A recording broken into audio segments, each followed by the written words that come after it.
Friends, ഇന്ന് ഞാനിവിടെ ഒരു ഫ്രൈഡ് റൈസ് ഉണ്ടാക്കി കാണിക്കുകയാണ്.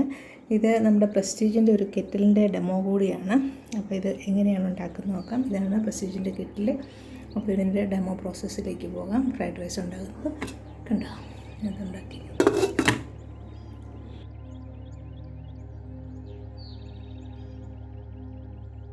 ഫ്രണ്ട്സ്, ഇത് പ്രസ്റ്റീജിൻ്റെ ഈസി കുക്ക് വെയർ ആണ്.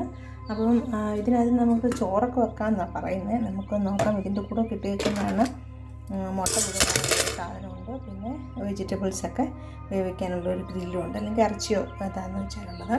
അപ്പോൾ ഞാനിപ്പോൾ എന്താ ചെയ്യുന്നത് വെച്ചാൽ ഒരു അര ഗ്ലാസ് എന്ന് വെച്ചാൽ നമ്മുടെ നോർമൽ ഗ്ലാസ്സിൽ ചെറിയ അളവ് ഗ്ലാസ്സിന് ഒരു അര ഗ്ലാസ് അരിയിട്ട് ഇതിനകത്ത് വേവിച്ച് നോക്കാം. എന്നിട്ട് ഇതിനകത്ത് എങ്ങനെ ഉണ്ടാവുമെന്നറിയാം. നമുക്ക് പുലാവ് പോലെ ഉണ്ടാക്കി നോക്കാം. എല്ലാ അരി വെക്കുന്ന പാത്രം കണ്ട ബക്കറ്റ്, ഇത് 25 കിലോ അരി ഇതിനകത്ത് കൊള്ളും. അപ്പം നമുക്കിതിനകത്ത് വന്ന് അരി എടുക്കാം. ഈ ഒരു ഗ്ലാസ്സിനാണ് ഞാൻ എടുക്കുന്നത്. ഇത് ഒരു ഗ്ലാസ് എടുത്താൽ നിറഞ്ഞു പോകുമെന്ന് എനിക്കറിയത്തില്ല. ഏകദേശം തൽക്കാലം നമുക്കൊരു 3/4 ഗ്ലാസ്സോ അല്ലെങ്കിൽ അര ഗ്ലാസ്സോളം വെക്കാം. ഇത് നമ്മുടെ കുക്കറിനകത്തേക്ക്, അപ്പോൾ അല്ലെങ്കിൽ ഒരു ഗ്ലാസ് വെക്കാം. ഒരു ഗ്ലാസ് ആയിട്ടുണ്ട്. അപ്പോൾ ഇനി ഇതിനെ നമുക്ക് ഇരട്ടി വെള്ളം ഒഴിച്ച് വേവിക്കാം. അങ്ങനെ വരുമെന്നറിയണമല്ലോ. നമ്മുടെ കെറ്റിലിനകത്ത് ഏകദേശം ആ ചെറിയ കപ്പിന് ഒരു ഗ്ലാസ് അരിയും അതോടൊപ്പം തന്നെ ഒരു 2 ഗ്ലാസ് അതിൻ്റെ ഇരട്ടി വെള്ളവും കൂടെ ഞാൻ വെച്ചിട്ടുണ്ട്. ഇനി ആ വെള്ളം പോരെങ്കിൽ വീണ്ടും നമുക്ക് ഒഴിക്കാം. സോണമസരി ആയിട്ട് പെട്ടെന്ന് വേഗം. പിന്നെ അതിനകത്തെല്ലാം ഹോൾ സ്പൈസസ് ഇട്ടിട്ടുണ്ട്.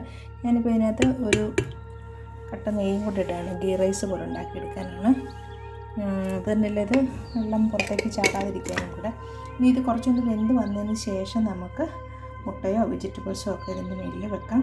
കാരണം അല്ലെങ്കിൽ അത് വെള്ളത്തിലേക്കായിപ്പോൾ, അതുകൊണ്ട് അങ്ങനെ വെക്കാം. ഇനിയിപ്പോൾ ഇതിൻ്റെ മൂടി വെച്ചിട്ട് നമുക്കിത് അടയ്ക്കാം. ഇനി ഇത് ഓണാക്കാം. അപ്പം ഓൾറെഡി സ്വിച്ച് ഓണായി. ഒരു നോബുണ്ട്, അത് ലോ ഹൈ മാക്സിമം ആണ്. നമുക്കിതൊരു മീഡിയത്തിലാക്കാം. ഇപ്പോൾ തന്നെ ഇത് സ്റ്റാർട്ട് ചെയ്തിട്ടുണ്ട് ചൂടാവാനായിട്ട്. അപ്പോൾ ഇതായിട്ട് ഞാൻ ആവശ്യത്തിന് ഉപ്പ് ചേർക്കുന്നുണ്ട്. ആ സമയം കൊണ്ട് നമുക്ക് വെജിറ്റബിൾസൊക്കെ ഒന്ന് ക്ലീൻ ചെയ്തെടുക്കാം. ഇപ്പം നമ്മൾ പുറത്തെവിടെയെങ്കിലും പോവുകയാണെങ്കിൽ, നമുക്കിതുകൊണ്ട് പോവുകയാണെങ്കിൽ, ഇപ്പം ഫുഡൊന്നും കഴിക്കാത്ത കുട്ടികൾക്കൊക്കെ അവർക്ക് ഇഷ്ടമുള്ള സാധനങ്ങളൊക്കെ ഉണ്ടാക്കി കൊടുക്കാം. മുട്ട പുഴുങ്ങാം, നൂഡിൽസ് ഉണ്ടാക്കാം, പാസ്ത ഉണ്ടാക്കാം, ഇപ്പോൾ റൈസ് ഉണ്ടാക്കാം. ഇത് നമുക്ക് നോക്കാം. അതുപോലെ തന്നെ പാല് കാച്ചാം. അങ്ങനെ ഒട്ടനവധി കാര്യങ്ങൾ ചെയ്യാം. ഇത് പ്രസ്റ്റീജിൻ്റെ ബ്രാൻഡഡ് ഐറ്റമാണ്. അപ്പോൾ അതുകൊണ്ട് പേടിക്കാനൊന്നുമില്ല. അപ്പോൾ നമുക്ക് ഇതൊന്ന് എങ്ങനെ ഉണ്ടാവുമെന്ന് നോക്കാം. ഇത് ശരിയായി വരട്ടെ. നമുക്ക് കുറച്ച് വെന്ത് വരുമ്പോൾ അതിന് മുകളിൽ നമുക്ക് മുട്ടയും കൂടെ വെച്ച് കൊടുക്കാം, അല്ലെങ്കിൽ ആ വെജിറ്റബിൾസിൽ. നമ്മുടെ അരിയൊക്കെ തിളയ്ക്കാൻ തുടങ്ങിയിട്ടുണ്ട്. ഞാനത് ഡൈനിങ് ടേബിളിലായിട്ട് എടുത്ത് വെച്ചുകൊണ്ട് അരി തിളച്ചുകൊണ്ടിരിക്കുകയാണ്. അപ്പോൾ ഇത് തിളച്ച് വരട്ടെ. അപ്പം തിളച്ച് കുറച്ചായി കഴിയുമ്പോൾ നമുക്ക് മുട്ടയൊക്കെ ഇറക്കി വെക്കാം. മുട്ട ഇവിടെ എടുത്ത് വെച്ചിട്ടുണ്ട്. ഞാൻ നല്ല കഴുകി വൃത്തിയാക്കിയ മുട്ട വേണം വെക്കാനായിട്ട്. ഞാൻ സോപ്പിട്ട് നല്ലോണം സ്ക്രബൊക്കെ ഇട്ട് കഴുകിയാണ് മുട്ട.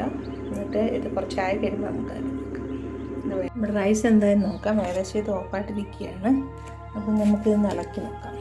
വെള്ളം തീർന്നിട്ടില്ല, ഏകദേശം വെന്ത് വരുന്നുണ്ട്. ഈ സമയത്ത് നമുക്ക് ഞാനിവിടെ വെജിറ്റബിൾസ് എടുത്തിട്ട് വന്നിട്ടുണ്ട്. അതും കൂടെ ഇടാം. നമ്മുടെ ക്യാരറ്റും പയറും ഒക്കെ ഉണ്ട്. അപ്പോൾ അതുകൂടി ഇടാം. പുലാവ് പോലെ ഉണ്ടാക്കാം നമുക്ക്. ഇങ്ങനെ ഇളക്കിയിട്ട്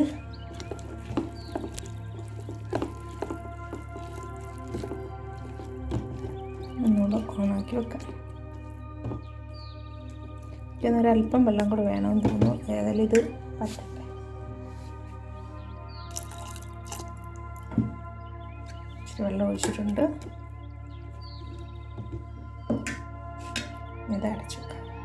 വേണമെങ്കിൽ നമുക്ക് ഈ സമയത്ത് മുട്ട വേണേൽ ഇറക്കി വെക്കാം. കുറച്ചുകൂടെ ഒന്ന് വേകട്ടെ. അത് കഴിയുമ്പോഴത്തേക്കും നമുക്ക് വെച്ചാൽ മതിയാവും.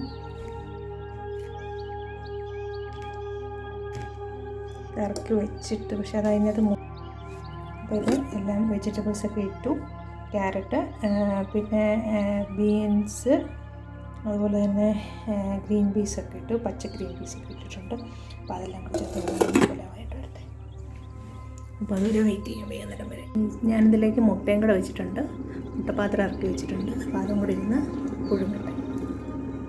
ഫ്രണ്ട്സ്, അങ്ങനെ നമ്മുടെ റൈസ് എന്തായാലും നോക്കാം. ഇത് ഒരു പ്രത്യേകത എന്താണെന്ന് വെച്ചാൽ ഇത് ഓട്ടോ ഓഫാണ്. അതായത് കോയിലധികം ചൂടാവാതിരിക്കാനായിട്ട് തന്നെ ഓഫായിപ്പോവും. അപ്പോൾ നമുക്കിതിന് സെർവിങ് ഡിഷിലേക്ക് ആക്കാം. ഞാനിവിടെ സെർവിങ് ഡിഷിലേക്ക് മീറ്റ് പിക്കിൾ വെച്ചിട്ടുണ്ട്, എഗ്ഗ് ബോയിൽ ചെയ്തിട്ടുണ്ട്, പിന്നെ ചിക്കൻ ഫ്രൈ ഉണ്ട്, അതായത് ഇടിയിറച്ചി പോലത്തെ. പിന്നെ ഉള്ളത് നമ്മുടെ സാലഡാണ്, പിക്കിൾ സാലഡ്സ്. ഞാൻ ക്ലീൻ ചെയ്ത് വെച്ചാണ്, അതിൻ്റെ വീഡിയോ കുറേ വരുന്നുണ്ട്, കാണിക്കാം. അപ്പോൾ ഞാനത് സെർവിങ് ഡിഷിലാക്കിയിട്ട് നമ്മുടെ ഫ്രൈഡ് റൈസ് ഇവിടെ റെഡി ആയിട്ടുണ്ട്. പെട്ടെന്ന് റെഡിയായത്. എനിക്കിനി 2 നേരത്തേക്കുണ്ട്. ഇത് ഇത്രയും തന്നെ ബാക്കി ഇരിപ്പുണ്ട്. അപ്പം ഒരു ദിവസത്തേക്ക് ഒരാൾക്കാണെങ്കിൽ ഇത്ര മതിയാവും. ഇത്ര ഉണ്ടാക്കിയാൽ നമുക്ക് 2 നേരം കഴിക്കാം. രാവിലെ വൈകിട്ടും കഴിക്കാം, ഉച്ചയ്ക്ക് പിന്നെ വേറെ എന്തെങ്കിലും കഴിച്ചാലും മതിയാവും.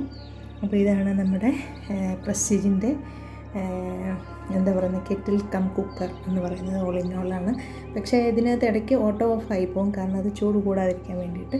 പിന്നെ കംപ്ലീറ്റ് ഡ്രൈ ആവുന്നൊരവസ്ഥയില്ല. അപ്പം ഒരു ചെറിയൊരു നനവോടുകൂടിയുള്ള ചോറാണ് നമുക്ക് കിട്ടുന്നത്. അതാണ് എൻ്റെ ഒരു പ്രത്യേകത. അപ്പോൾ ഞാനൊരു ഡെമോ കാണിച്ചതേ ഉള്ളൂ.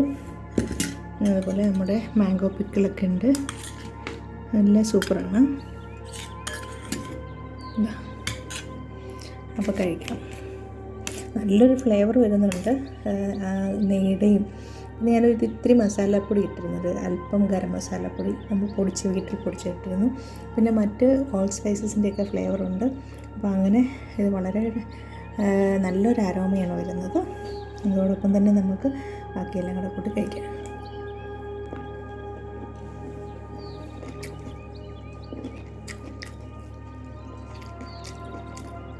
അത് സൂപ്പറായിട്ടുണ്ട്, ഒരു രക്ഷയില്ല. പറയാതിരിക്കാൻ പറ്റത്തില്ല. എന്നാന്ന് വെച്ചാൽ ഇത്രയും പെട്ടെന്ന് നമുക്കൊരു 10-20 മിനിറ്റ് എടുത്തിട്ടുള്ളൂ. നമ്മൾ വെച്ചിട്ട് നമ്മുടെ പാട്ടിന് പോകും, അതായി റെഡി ആയിട്ട് അവിടെ ഇരിക്കും, നമ്മുടെ അടുത്ത് കഴിക്കാത്രേ ഉള്ളൂ. ഒരു റൈസ് കുക്കറിൻ്റെ ഒരു മിനിയേച്ചർ ഫോം എന്ന് വേണമെങ്കിൽ പറയാം. അപ്പം ഇത് എല്ലാവർക്കും ഇഷ്ടപ്പെട്ടു എന്ന് വിചാരിക്കുന്നു. ഇഷ്ടപ്പെട്ടെങ്കിൽ ലൈക്ക് ചെയ്യണം, ഷെയർ ചെയ്യണം. നിങ്ങൾക്ക് താല്പര്യമുണ്ടെങ്കിൽ ഈ ഒരു സാധനം വാങ്ങാം, ഈ ഒരു കെറ്റിൽ വാങ്ങാം. എന്നിട്ട് ഇതുപോലെ എവിടെയെങ്കിലും പോകുമ്പോൾ നമുക്കത് വളരെ യൂസ്ഫുള്ളാണ് എന്നാണ് ഞാൻ റെക്കമെൻഡ് ചെയ്യുന്നത്. വീട്ടിലിരിക്കുമ്പം അത്ര പ്രായോഗികമല്ലായിരിക്കും, എന്നിരുന്നാലും ഒരാളൊക്കെ ഉള്ളെങ്കിൽ ഇത് മതിയാവും. റൈസൊക്കെ ഉണ്ടാക്കാനും അപ്പോൾ ഫ്രൈഡ് റൈസോ അല്ലെങ്കിൽ ചിക്കൻ വേണമെങ്കിൽ ചിക്കൻ വെക്കാം. പക്ഷേ എത്ര ടൈം എടുക്കുമെന്ന് എനിക്കറിയത്തില്ല. ഇത് ഇടയ്ക്ക് ഓട്ടോ ഓഫായി വരുന്നതുകൊണ്ട് ഇതിൻ്റെ ഒരു കോയിൽ കൂടുതൽ ഹീറ്റ് ആവാതിരിക്കാനുള്ള ഒരു പ്രോസസ്സാണെന്ന് തോന്നും. അപ്പോൾ അതുകൊണ്ട് കുറേ ടൈം എടുക്കുമായിരിക്കും, എന്നിരുന്നാലും നമുക്ക് റെക്കമെൻഡ് ചെയ്യാം. അപ്പോൾ ഞാനിത് കഴിക്കട്ടെ. എല്ലാവർക്കും ഇഷ്ടപ്പെട്ടു.